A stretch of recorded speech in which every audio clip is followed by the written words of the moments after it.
Une des questions centrales d'un point de vue de domestication de ces céréales-là et de sélection, c'est est-ce qu'on a une céréale qui est capable à la fois d'allouer les ressources en fait, de sa photosynthèse, à la fois sur la production de grains et donc du rendement qu'on va vraiment valoriser directement en agriculture pour l'alimentation humaine ou animale, et une allocation des ressources justement pour le développement d'un système racinaire, d'un appareil aérien important qui va être un vrai atout pour protéger le sol, améliorer la fertilité ou valoriser davantage de ressources en termes d'éléments nutritifs sur toute l'année ou sur plusieurs années. On travaille notamment avec une plante modèle qui est une plante rustique extrêmement robuste et très pérenne qui s'appelle le Ctinopyrum intermedium qui est appelé aujourd'hui Kernza. On sait que ces racines-là, elles ont un potentiel de développement qui est beaucoup plus élevé que celui du blé, que ça peut aller très loin dans le sol, très profond, qu'il y a un chevelu racinaire beaucoup plus dense et beaucoup plus important. Ce qu'on sait moins, c'est la dynamique de ce système racinaire et à quel point ça peut être fonctionnel pour valoriser des processus biologiques et écologiques dans la parcelle.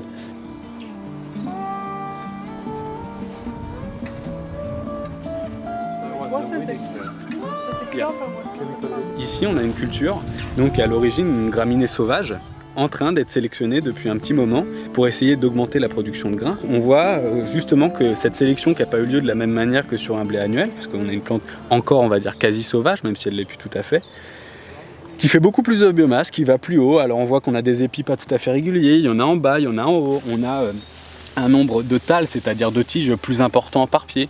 Donc c'est une plante qui a vraiment tendance à se développer, à occuper l'espace, et surtout on a ce couvert-là qui est pérenne. C'est-à-dire que si je vais récolter le grain, ça peut rester, ou on peut le couper et ça va repartir. Donc par là, on a une couverture du sol qui peut être permanente sur plusieurs années, avoir une protection du sol qui est vraiment importante et limiter tous les phénomènes d'érosion. Et surtout, ce que vous imaginez en aérien ici, il faut l'imaginer aussi dans le sol en termes de racines. Et donc on a une plante qui va pouvoir interagir avec le sol en permanence ou sur la durée, alors que ici, quand je vais détruire mon couvert, il va plus se passer grand chose, voire plus rien.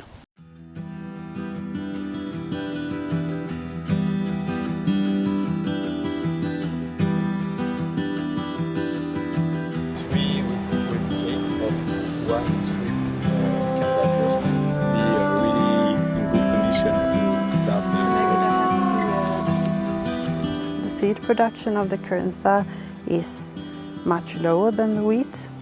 We also see that the seeds, of course, it's redundant, but they have a higher nutrient content concentration. But that might be a result of the small size of the seeds. But it would mean that if you eat a Kernza seed, it will give you a lot of nutrients.